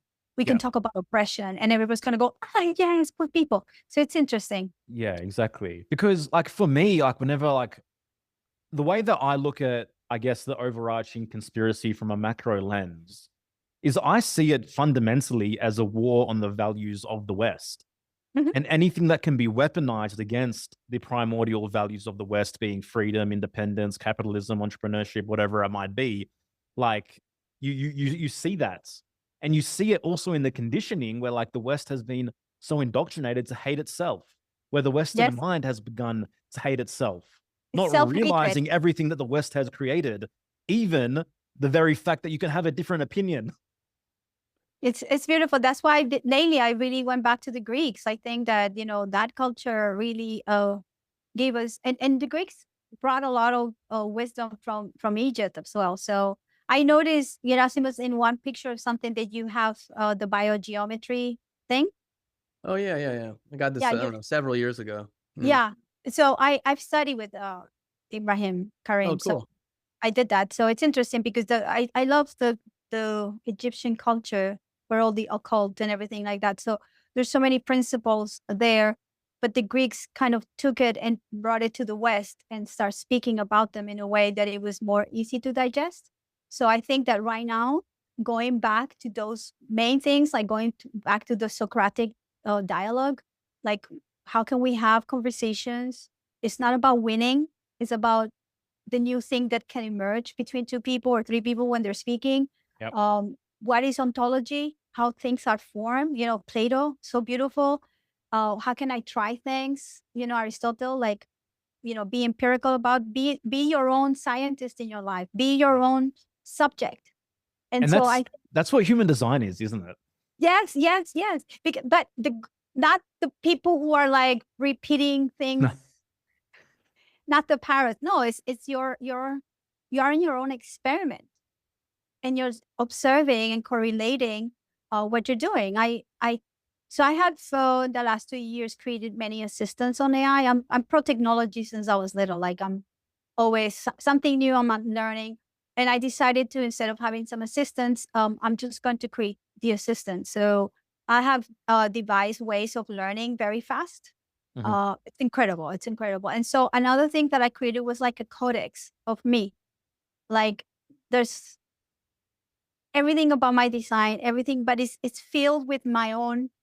Every day I talk about it. Every day I talk about it. So it's there for me just to have like I don't know, like a surface board or Yeah. to recognize certain things. So it's been incredible. And I got very deep with it because I have a sounding board that can remember my insights and can really get what it means. So yeah.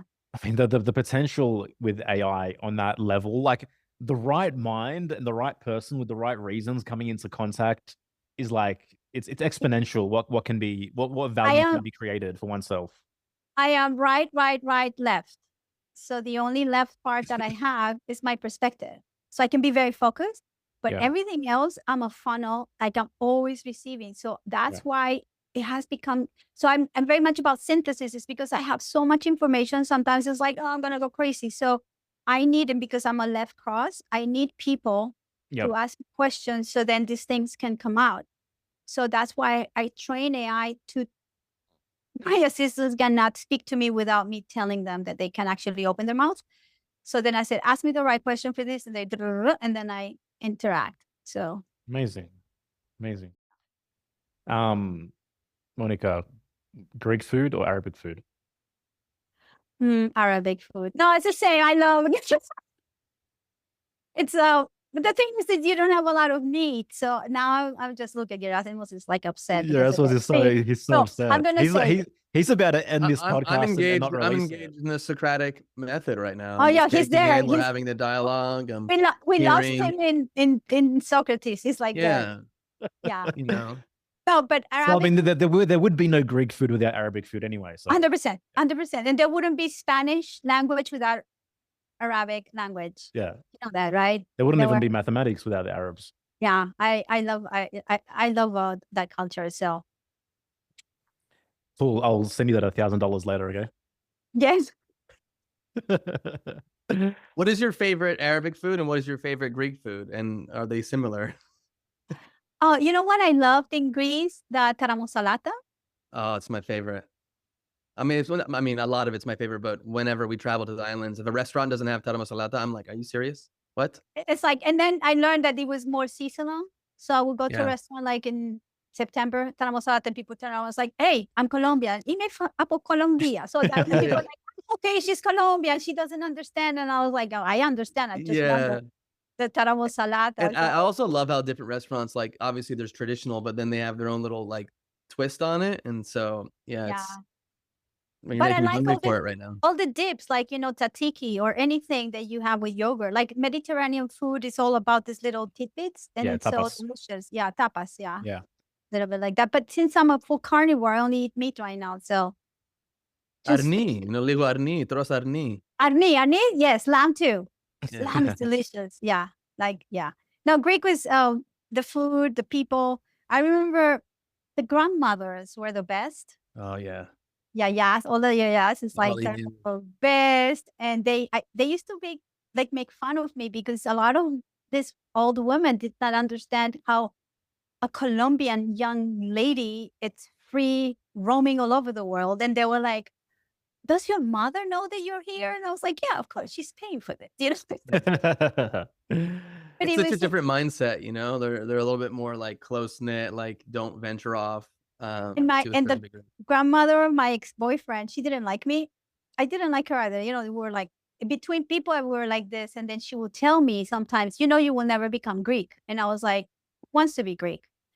And then she started telling me, you will never get the passport. And so then I will turn around and say, look, Omire, your grandmother is just telling me some truths here. So maybe, maybe she's right. And he was like, yeah.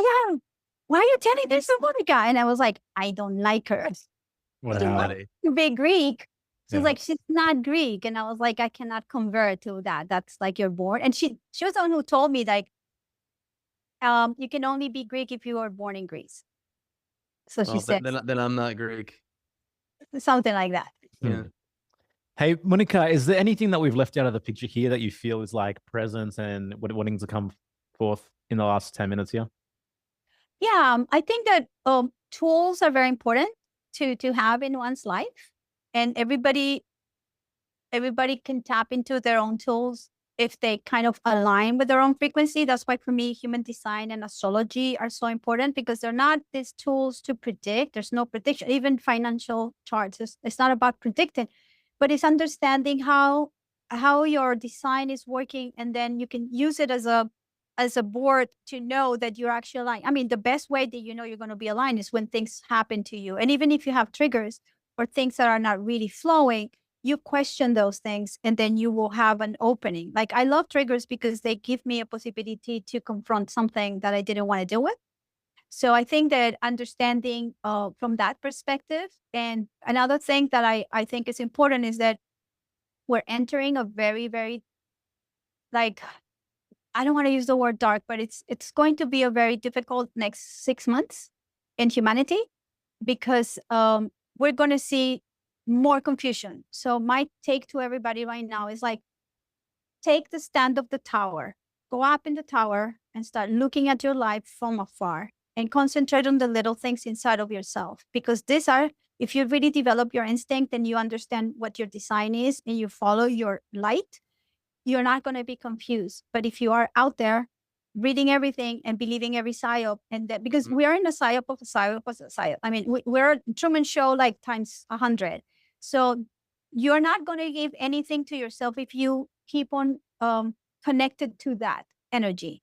So disconnect a little bit and live your life. So I've been taking it. I'm very hermetic this year. I've been taking a lot of time for myself. I created a whole relationship with my own values and with myself. I'm my best friend right now. And so I don't need the outside. Obviously, I love other people, but I decided because I know the astrology and I go, oh my God, we're really going to be in a very shaky boat until February 2026 and onwards. So I always say about like, if you're on a boat and you have to get to the other shore, make sure you don't have the drunk person in that boat. You have to boot out of your life people who are not giving you the right thing, because you're going to lose a lot of energy trying to keep for yourself. So we have to understand who our communities are. And I'm going to start focusing on community more next year because I wanted to concentrate on me. And I think because I received those messages that community will come to me, the right one, as soon as this big storm is coming, and know that I can actually be on my boat, kind of sailing the storm with courage. So we need to be courageous and speak our truth. And I don't think a lot of people understand how important that is this moment, to be courageous. Yeah, no. Yeah, thank you for sharing that. You know, in honor of booting the drunk person off, I just want to make the announcement I'm not going to be working with Joel anymore. No, I'm going to go on my own, and I just need to like steady my ship. And he's just, you know, taking me in a direction that I just don't think is my aligned path. that's not true. I was laughing so much at that clip on Instagram. I was like, what is that? with Alec. Yeah. Yeah. Hey, Actually. Monica, without me, Erasmus would be just a leaf scattered in the wind. So you're take it. grounding him. I'll So take you'll it. be like, la, la, la, la, la. No, I think you both do a great pair. And I guess that if you see your charts, it's all there. I love looking at charts in terms of frequency, because every, like for instance, every position, every gate, every line, it has a frequency. And when you align or you have like a channels connecting it, you're actually resonated at a certain degree. And that's why it's so beautiful about it, because you can actually align with the right people or meet the right people who are going to throw you into the right track. Yeah, I agree. I mean, partnership's very important to me from many systems. I mean, you for know? both of us. Yeah. So it's been really great. But feels like a once in a lifetime connection too, you know, on many levels. You know, all jokes aside, you know, it's just I feel really blessed and honored to have Joel as a dear friend and a brother and a business partner. I have the deepest respect for him. His backgammon game has been slipping lately, but other than that, you know, he's good. I'll be back. You guys are Pluto in Libra or in Scorpio? I'm Pluto in Scorpio. I was 1990. He's 1980. There's a decade between us. You're 1990? Yep. You're still in the crib? Like, babe. 6'2", 6'2", Monica. You're getting there. I love it. Yeah, 1990. I get along with millennials. I think I waited until like 10 years ago. And when you guys started waking up, I was like, where have you been all my life? It's just amazing. But yeah, both of those Pluto need partnerships to understand how to evolve. I'm a Pluto in Virgo, so it's all about kind of discerning and refining society in a different lens. And so my chart is very much about myself. which is it's hard to accept it. But now I'm like, okay, this is what it is. I'm not going to lie to myself and try to pretend that I have to do these other things. So that was like good to understand on the design level. When I learned I was a manifestor, I cried for like 10 days. When did you learn that? 2017, I had my chart. I was at my lowest. 2017, I've said this already in public. I wanted to kill myself because my life had gone into a place that I didn't want what I had. So I started cutting things very fast. But then I was left with nothing. I didn't know who I was anymore. And I was in a desperate situation. And then something happened that day that I wanted to actually do it that made me kind of reflect. And then I remember praying and saying, just show me the way of how to understand my life, because I don't understand what I'm doing and I'm very confused. So within a few weeks, I sought this astrologer, evolutionary astrologer. His name is Simon online. I had a reading with him and he introduced me like, you're a manifestor. And I was like, what? Because I knew about astrology, but not. And so when he told me that and he told me what it was, I was like, oh, everything is making sense, especially because I think I was married to a generator and he became a manifestor wannabe and I became a generator wannabe. So everything changed. So that's when I started studying both and started doing readings in 2017. So amazing. Yeah, but you still do you do readings for people? Yes, I do readings. I like to do readings to the right people, meaning that I only intentionally attract the people who actually are supposed to be in my cross. I'm the left cross of alignment. So whoever comes through me, it's going to receive. I'm like that post in the middle of the road, like when you're hiking and there's some directions. Like, 5 kilometers, 10 kilometers. And so you arrive, it's like, am I in the right? I don't do anything else like that when I do the reading. So I don't want quantity, I want quality. Yeah. And it's good. So yeah, I do several months of readings a week, but I also do my artwork and I speak in conferences about Bitcoin. So I have a lot of things that I want to do. So I don't want to be just. I love it. I love this unique synthesis that is just brewing within you between all these worlds, particularly because like primarily in both the art worlds and even the astrology worlds, like it's very left leaning. Yeah. Huge.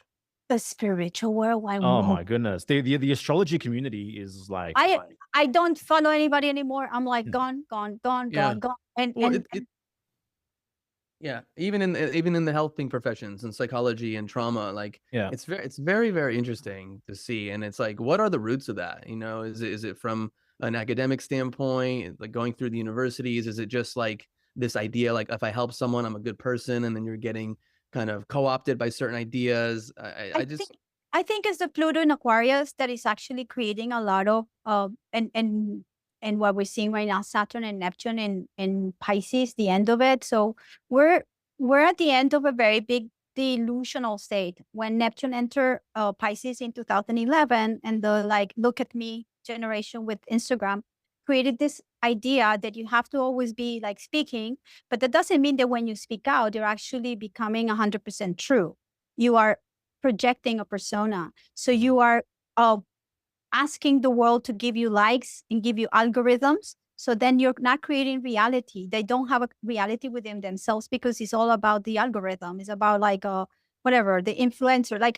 It's interesting because when I speak about this word, if you know the origin of the word influence, it was first used in the Middle Ages when they was talking about the planets. They'd say the planets have an influence over you. So having an influence is having power over something. Now, inspirational means it comes from breath, to inspire. It means if you're inspirational, you're not doing anything to anybody. You're actually giving your breath from your breath. So people go, I like that. I might going to try my thing, but it's not influence. So I think that these people, a lot of them rely on the algorithm to make a living, which is the most slave thing you can do. Like if I only have to make my living from readings, I'll be dead. Because then I will have to be there every day, like I don't want to do that. Like when I post from I post and I don't care about it. Things come because I'm aligned with my own thing. So I think that there's also this group thing that is happening with Pluto and Aquarius, that people are not feeding the part of themselves that is about being accountable, about being responsible with their own will. And they think that they have to hold hands and jump all together, like all these cults that they always do things together. That's the problem with Pluto and Aquarius. So until they don't find their own Promethean fire, which, Prometheus is one of the most beautiful stories. He basically gave light to humans, and he sacrificed himself until good old Chiron came and said, I don't want to have a painful life because I have a wooden leg. I'm going to give my immortality to Prometheus. And that's when he became part of a constellation of Sagittarius, and Prometheus was able to live among the humans. So we all have that part of ourselves. We have the part where we have a pain, and we have to give something to humanity with that pain. So your pain becomes your best asset.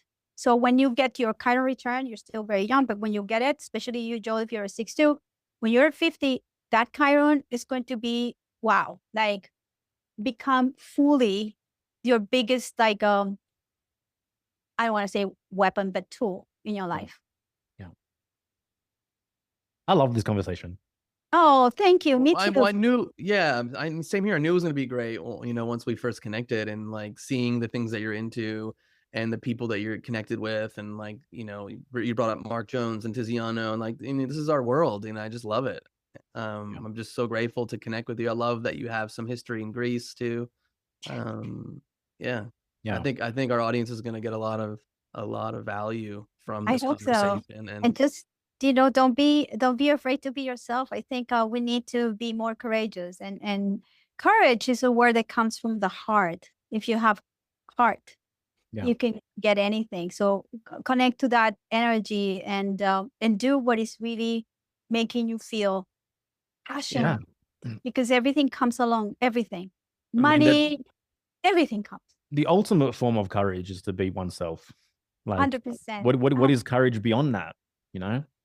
And if you think of like I have dreams of being a very like not terrible, but like a strong warrior in previous lives. Very like it comes over and over, and I know that the courage is not just to go and fight. So I learned like fighting is something. I did a lot of martial arts and everything, so I tried to understand what fighting is, and it's not. I ended up doing Tai Chi and Feng Shui and all these things to understand that the energy is something that you basically take from the attacker and you transform. So it's not about defense nor offense. It's about understanding how the energy is going to evolve. So courage is something that you will know you need in a specific moment where you actually have somebody coming and taking away your right to speak, or taking away your right to have a face without a mask. And then if you learn the language, you can say, I prefer not to do that. Instead of saying, I'm going to kill you because you're an idiot and all that. Because this is what I find in social media. People are fighting and they're insulting each other because they are not eloquent. They don't know how to speak. They don't even know what they're fighting for, because they're blah, blah, blah, mimicking the other. So that's why I was very distraught about the death of Charlie Kirk. It really, really got me in my heart. Then I look at his chart and mine, and I was like, of course, there was something very much connected. And then I did a little bit of I don't want to say celebration, but yeah, I did a little bit of like candles and stuff. And I said, I'm going to speak to his soul to see if he can give me through meditation, like something that is going to make his life be valuable, like whether he's dead or not, because we don't know, and we don't decide. And it's beautiful because that's when I had this phrase coming that says, yes, keep on educating people in the difference between indoctrination, education, and schooling. And tell them to be free. Freedom. I think that's the most powerful aspect, I think, of his legacy, is just the critique of colleges. Period. And it's like, are you wasting your life in this place that is just sucking your life force out, whereas this time could be spent in a much more efficient, valuable manner in terms of the ultimate evolution of your soul? 100%. And then it's funny because he did all this like Hillsdale College and Liberty Classroom, and I signed up for those courses like 2 years ago. So when I used to watch him a lot because I just loved the way how he was eloquent, and I was like, I want to be eloquent. So I want to be able to have a dialogue and maybe disagree, but at least know what I'm talking about. Yeah. And say, I don't know when I don't know, which is Yep. one thing a lot of people don't do. Yep. Having the courage to be humble. Mm-hmm. Well said. I learned that late in my life because when I was in New York, you pretend so much that you're faking it until you make it. Hey, Monica, do you have an open ajna? No. Okay. No, I have my head, my ajna is closed. It's like define. Gotcha. And I have a will center defined. My only two that are open is my identity, my G center, and my sacral. 3. Okay. Yeah. Yeah, that's it. Everything else is like, sorry, I'm defined. Yeah. I mean, thought that. I'm pretty open. I only have 3 centers defined. Oh, nice. Okay. I've got 6 defined as well. Yeah. I don't know. Like I don't know what I would be if I was all open. I don't know. Like already with the identity was a little bit difficult for me to understand. Well, I mean, that's a tricky one. That's a tricky one. Like I find people even that I've worked with, when they have an open identity center, like how to navigate this fluidity of identity as you move through life and go through. Especially now with where you have to identify yourself with, like, are you what gender? Like I get really annoyed when they put me these questions. I'm like, no. And I said, I'm not going to fall into this idiotic thing because today maybe I want to feel like I'm a turtle. I don't know. Like, I don't know. But it took me time because in New York, you basically needed to identify yourself all the time. And if you didn't, you were ridiculous. You didn't know who you were. So it brought shame to me until I'm like, no, I'm going to liberate myself. So I think that that's one of the biggest ones, as well with the will center, people trying to pretend that they can do all these things. Like I have my will center defined and I only attract people who have no will center. And I laugh so much because they break my nerves. But then I said, no, they're doing their thing. Yeah, I mean, I've had to learn like this whole idea, the motivation behind why I do the things that I do. Am I trying to prove myself? I mean, both Joel and I have an undefined center. I think Joel, you have no gates at all in your ego center. Yep. So it's just interesting, and I have an undefined throat. So I've had to take a look at how, like, proving my worth, attracting attention, the conditioning influences of those two have been like my main things that I've had to kind of work through over life. And even the open ajna of even just like needing to be certain and needing to convince people that you're certain. Like early on in my life, those 3 together felt like the strongest like conditioning influences on me that I've just, I've gained some wisdom around it. That's completely open for me as well. 0 gates in my ajna, 0 gates in my will center. Yeah. Oh, wow. Yeah, that's powerful. I know 2 very good friends and at the beginning they were breaking my nerves. Like, yeah, we'll talk. And then it's like nothing happens. And I'm like, whoa. And now I know like they need time to actually. But it's all perfect, isn't it? Like this integration of, our design via astrology, via human design, via whatever it might be, and even via just the core essence of who we are. Like all these things amalgamate together into this perfect path, which is yours to unlock. But the first ingredient is this courage, which requires you to walk the path in order for all this synthesis to come together in this beautiful way, which is this unique life path that only you can live, and no one has ever existed before that can live that out. And there will never is your own imprint. And one thing that Paula didn't speak that it has really helped me both in evolution astrology and human design is a Jungian shadow work. I was very early on attracted to Jung. I actually have a lot of things that I share in our chart that is like, it's just so familiar, and understanding how the other person, situation, or thing are going to be a surface for my projections and expectations. And it's like a dialogue. So instead of like me saying, oh, this is right or wrong, it's saying like, oh, I'm triggered.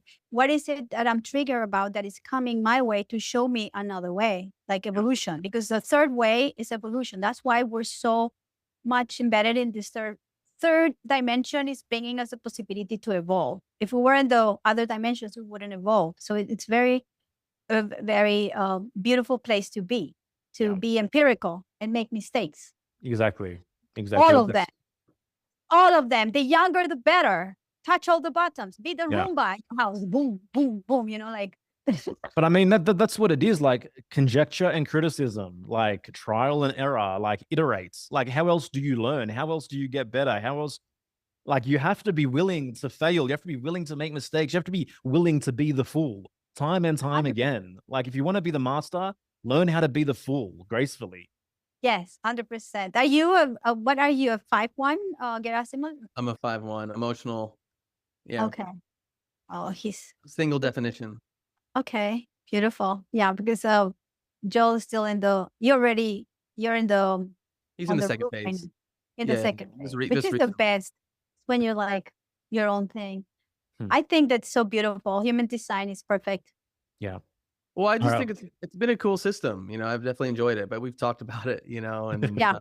it's definitely allowed me to just, again, something I say often, just stake my flag in the ground even more. Like, you have these intuitions, like, this is who I am, this is what I'm interested in. So what I like about these systems, they mirror back to you, like, okay, all right, this explains why I do this. This explains why this is a gift of mine. This explains why this is a challenge of mine. And it's all these systems, I've gotten something, whether it's a system based on playing cards or numerology or human design or astrology or I value it because self-knowledge is a deep value of mine. It's like probably the highest value. It's the highest. It's the highest. And I agree like that. And I also, for me, like I have few friends right now and I know their charts and it's very interesting because I started accepting people as they are because they are different. And sometimes like, not having a will center beginning, I was like, oh, like we will do this on Friday. And then Friday came, it's like changing their mind. And I'm like, I say yes and I do it. You know what's interesting? I've got to go completely open will center, but I've got like 6 planets in Capricorn. So it's like, I get shit done, Yeah. Yeah, you do. And because you're that beautiful year with everything in Capricorn is there like, okay, you guys came to get a lot of things done, which is beautiful. And, this kind of relates back in the beginning, we're talking about like the ego, I, and for me, it's like, this is what this is. It's like, not from a place of like, unhinged pride or whatever it might be, but it's like a real genuine pride in that I am a unique human being that came with a unique purpose. There's something that only I can fulfill. And at some place and time, like I came with certain qualities that perhaps I even chose certain qualities, certain circumstances, whatever it might be for me to fulfill a mission. And like, that is the most sacred fucking thing to me. So damn straight, I'm interested in who I am, what I'm capable of, my potential. In fact, I value my potential more than anything else. And all these are keys to unlocking that potential and bringing it as fruits into reality, which then can ultimately be the first form of service to those around me. If you're not living your mission, if you're not living your gift, how can you call yourself communitarian in any real sense if you're not living the life that only you were born to live? That's who the communitarian is. That's the person that's doing God's work, becoming who they were born to be, and then offering it to the world. That's so beautiful. Well said. Can I ask you what month are you in 1990? November 22nd, last day of Scorpio, 29 degrees Scorpio. Oh my God. I love that. Okay. So 29. 29 degrees Scorpio. It's been doing this. I have a moon in Scorpio. So it's like, hey, it's like, there's no joke. There's nothing in, like, tell me. What's your sun and sun sign? I'm a Taurus, 27th of April. My ascendant is Aquarius and my moon is in Scorpio. So I had a lot of fixed stuff. I was radically like, it's my way or the fucking highway. That was me. And through the last years, I've been kind of understanding that there are things that are moving, that there's a progress chart, that there are things that I can, like for instance, 2020 showed me when I moved to Miami that perspectives can change. And that's when I realized that I had been living in woke land. Because when I was in New York, I didn't even know that was woke. Not that I was aligned with that, but it just like I moved to the tropics and I was like, wow, this is different. And that's when I started opening up. So even, and there's one thing I'm saying, I'm writing right now my second book. I'm writing a lot about vibration and movement. If you don't move, you stagnate. Energy stagnates. So the most important, like if you're a person that is doing a lot of sports, maybe you need to sit down for a bit. But if you're like a couch potato, like I can be a Taurus. So I'm like all about comfort. I have to in the morning go like, yo, are we going to go out? And, yeah. And no, we go now. Like, I have to push myself to get on that bike and start riding my bike. Because if it was to me, I prepare my setup so I have everything I need. That's a tour. So it's understanding what is the opposite energy, or even the quarter squares that are going to initiate that evolution. So that's how I work. It's so beautiful. It's so beautiful. I love it, Monica. I'm a Gemini sun, Leo moon, Libra rising. So, wait. no, You're a Gemini, and what else? Gemini sun, Leo moon, Libra rising. Oh, okay. I like that moon. Yeah. Well, no one asked, but I'm a Pisces rising, Capricorn moon. Look at the moon. I like it. I like the moon there. Capricorn moon is good. My south node is in Capricorn. So I come from lives of like understanding discipline, understanding rigidity, understanding structure. So I'm very structured. But this life, I'm here to actually have fun and connect to my heart. Yeah. And finally, I'm connected to my heart through courage, not through like that. So it's beautiful. Monica, next time we chat, let's just dissect every aspect of the three of ours charts and just talk about how amazing we are, okay? No, but we could do, this is what I do. I do composite charts, and I find out the reason. Like, for instance, if we do both of your charts, what's the reason of can we send you both our charts after this podcast? Yes. And then like find out what is the real cause of your relationship. Like, what is this relationship? What is this? Like, all the projects that you do, this is the relationship, and then the progression. This is so beautiful that I'm always decoding these things. Yeah, that'd be cool. Awesome. Yeah. Well, real quickly, how can people like find more of your work and like, I don't know, like what offers do you have available at the moment? Like, where do you want to direct our audience, basically? Everywhere. Yeah, everywhere. I'm ambitious. No, first of all, be yourself. When you're yourself and you want to know more about yourself and you want to get a reading, you can go to my Substack blog spot that is called monicabravo.blog. I can send you some links, and that's everything. You can book me, you can buy my book, you can read my stuff, you can listen to me in other podcasts, Great. So that's where everything is. And then my artwork is there. Everything is there.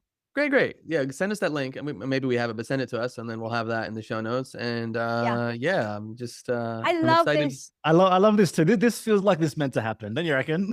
Yeah. And then definitely. one day we'll meet, and I will realize that you guys exist, because we don't know if this is a projection. That's right. We're just holograms mirroring back to you who you're. Yeah, like really in the hologram of life. But no, I love it. I actually told Mark last week in my meeting. I said, "Guess what?" And I did it. He was like, "You didn't," and I'm like, "I did." And he says, "I'm excited for you because we're working together." So amazing. Yeah, he's great. I love Mark so much. And you're welcome, I had Erasmus. with him several months ago. What'd you say? You're welcome, Erasmus. Oh yeah, thank you. I mean, we're gonna play that game, dude. Let's play that game. Because you brought Mark. He found Mark. I think it was through Bernard. Was it Bernard and Laura? Laura Matsu studied under Mark, I'm pretty sure. And then I came across Mark. Then I had a reading with Mark. Then I was like, he needs to be on the podcast. And I loved our episode with him, and we had a really nice session. I'm going to share something. I had a reading with him last year, and because I've been doing my chart for a long time, so my reading was always like, "Oh, I know me, this and this and that." And then he asked me last question. I have just one question for you, and I'm like, "Oh," because I know he's going to go. Since you didn't speak in the reading anything about wanting to be together with somebody again intimately, because I divorced and I haven't had a relationship since, voluntarily, because I needed to understand what love was. I did not know, because my chart, I'm all about like merging and then not having boundaries. So I said, "God," I said, "you're really good," because he spotted where I was not being true or open. So he says, "When you're ready, if you're ready, we can work together." And I'm like, I have to think about this. Because this is opening Pandora's box. This is like, so 3 months later, I'm like, I think I'm ready. So we've been working, and it's been amazing, because I've been taking a lot of time to really understand many things that they have been there, but I didn't want to deal with them unless I have somebody that I can integrate it with. Because I think this is it. I mean, I have not done psychedelics. I don't think I ever going to do that thing. Not because it's good or bad. It's just I found another way to integrate my own psyche. Yeah, totally. And it's through this kind of conversations. Yeah. Yeah. Yeah, I mean, that episode with Mark Jones, for those that want to listen, it's 217. That's one of my favorite conversations. It's Yes. just, yeah. And like astrology readings with Mark are so interesting, aren't they? It's like just a conversation with like, Yes. a friend that knows you, and yet, is trying to prod things out of you. I don't even think we talked that much about my chart. Like we talked a little bit about it, and then I had other things I wanted to talk about, and then he brought some other stuff in. But it's just really nice, Yeah. especially at that point in my life. I had taken a break from like working with someone. I was just focusing on other stuff. So just to have someone there to like mirror back and to hold space, and a man to do that too, like Yes. someone Yes. who I really respect and value, was really really cool. Yeah. Nah, he's great. I think that it's all working out right now. There's incredible people out there that are supporting. I love what you guys do, and eventually I will kind of be more closer to be ready to be in community. That's why I answered to you in the first email or note. I said I'm not ready right now because I'm working on who I am still. Like, and I used to run away from communities because I just don't have boundaries, and so it's part of my thing. But anyway, I think it's tremendous work that you guys are doing. Thank you. And whenever you're ready, we'll welcome you into Friends of the Truth. But like, because it's true. Like we have these online connections, but one of my favorite things is that like we meet each other at events and we see each other in person. And there's nothing better than that. There's nothing better than hugging someone that you've known online for a couple years and then really being in their presence and their essence. Maybe I'll look forward the next time you do something in person, and I'll just fly wherever you guys are just to get a hug. Cool. Sounds good. Yeah, Sounds yeah, good. yeah. Well, that was our story. We worked online for 2 years without ever meeting each other, and then that then you was finally met. yeah, we finally met here in Mexico. Yeah. That's Yeah, amazing. he was just a square on my computer for 2 years. Yeah, I joke because Rectangle. a lot of the people that I met that are in my life right now I have not met or I recently met. And so the question I always do is like, let me see your feet to see if you're like, because I don't believe that you have legs. That's hilarious. And then because I'm so petite, I always go like, oh my God, you're so big. Or let me see your profile because we never see the profiles. So when I meet, I'm like, oh, you look like that? Because it's always this part. It's interesting. It's interesting. And I'm starting to meet people more and more, kind of going out. And I think online communities have been very strong. And this is a gift from, the whatever happened on 2020, just to make the best out of it. Yeah. Monica, appreciate you so much. Thank you for your time. It's been a pleasure getting to know you. And yeah, we'll see you next time, and we'll see everyone else next time as well. Take care. Yes, thank you. Have a great afternoon. Bye-bye. What an awesome conversation. That just was classic Here for the Truth. Right there. Just the free-flowing dialogue, getting to wrap on, a bunch of these topics which normally wouldn't really intersect, but they intersected here. And yeah, man, I just love everything that she's about. Yeah, I do too. She's awesome. Obviously, I have a soft spot for people talking about Greece and their love for Greece. So that was also a highlight. Even though she prefers Arabic food, but yeah. Well, I mean, she kind of, I think she's an emotional authority. So she said that real quickly, and then she kind of had to like maybe take some time to really think about it. So we'll ask her tomorrow and see what her final answer is. Okay. But yeah, it was great. I mean, again, like all the different topics, how they weave together, her passion and, her desire to live as someone who goes against the status quo, embodying that manifestor nature in human design as well. And I just loved it. I loved the conversation. It was very inspiring to me. Yeah, for sure. Thank you guys so much for being here once again. We love doing this, and we just honor, appreciate, and love every single one of you guys that tune in and appreciate these conversations as well. Hereforthetruth.com is the home base for the extension of everything that we're about. Over there, you'll now find a free offering in terms of my Myths to Awaken the Soul presentation, which was originally a private members presentation, which really helps you understand how mythology can be used as a tool to source deeper curiosity and deeper reverence for the unique being that you are. Rise Above the Herd, our 10-week signature program, is now available as a self-guided process for you as well. This course, once upon a time, was sold for $3,000 USD. You can now do it yourself for $695.